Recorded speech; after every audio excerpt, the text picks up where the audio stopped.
حدیث نبوی صلی اللہ علیہ وآلہ وسلم۔ اعوذ باللہ من الشیطان الرجیم۔ میں اللہ تعالیٰ کی پناہ مانگتا ہوں شیطان مردود سے۔ بسم اللہ الرحمن الرحیم۔ اللہ کے نام سے شروع جو نہایت مہربان رحم والا ہے۔ حضرت ابو لبابہ بن عبد المنذر رضی اللہ عنہ سے روایت ہے کہ نبی کریم صلی اللہ علیہ وآلہ وسلم نے فرمایا، جمعہ کا دن تمام دنوں کا سردار ہے، اللہ کے ہاں اس کی عظمت سب سے زیادہ ہے۔ وہ تو اللہ کے ہاں عید الاضحیٰ اور عید الفطر کے دن سے زیادہ عظمت والا ہے۔ اس میں 5 باتیں ہیں جو اس کی فضیلت کا باعث ہیں۔ اس دن اللہ تعالیٰ نے آدم علیہ السلام کو پیدا فرمایا۔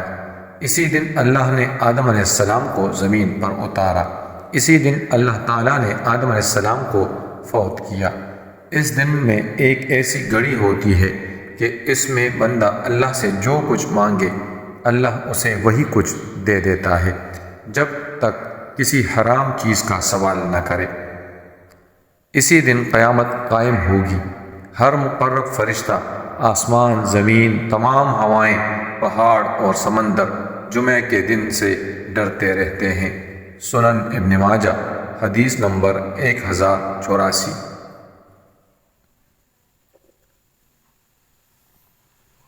حضرت اوس بن اوس ثقفی رضی اللہ عنہ سے روایت ہے کہ انہوں نے فرمایا، میں نے نبی کریم صلی اللہ علیہ وآلہ وسلم سے یہ ارشاد سنا، جس نے جمعے کے دن غسل کیا اور کرایا، اول وقت میں آیا، خطبے میں شروع سے حاضر رہا، پیدل چل کر آیا، سوار ہو کر نہ آیا، امام سے قریب ہو کر توجہ سے خطبہ سنا، خطبے کے دوران میں فضول حرکت نہ کی، اسے ہر قدم کے بدلے 1 سال کے عمل یعنی 1 سال کے روزے اور قیام کا ثواب ملے گا۔ سنن ابن ماجہ، حدیث نمبر 1087۔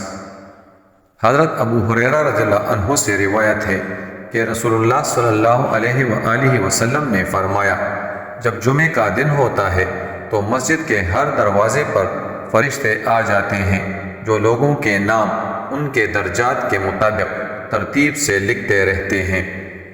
پھر جب امام خطبہ دینے کے لیے نکلتا ہے تو وہ اپنے صحیفے لپیٹ لیتے ہیں اور خطبہ سننے لگتے ہیں، تو نماز جمعہ کے لیے جلدی آنے والا اونٹ کی قربانی دینے والے کی طرح ثواب پاتا ہے۔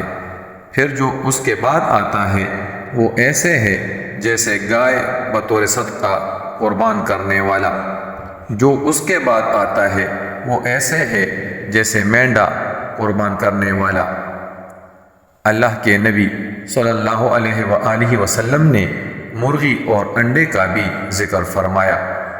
حدیث کے راوی سہل نے اپنی حدیث میں ان الفاظ کا اضافہ کیا، پھر جو اس کے بعد آتا ہے وہ اپنا فرض ادا کرنے کے لیے نماز پڑھنے آتا ہے۔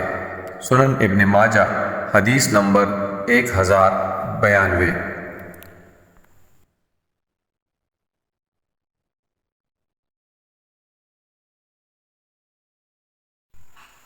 دعا ہے کہ اللہ ہمیں اس پر عمل کرنے کی توفیق عطا فرمائے۔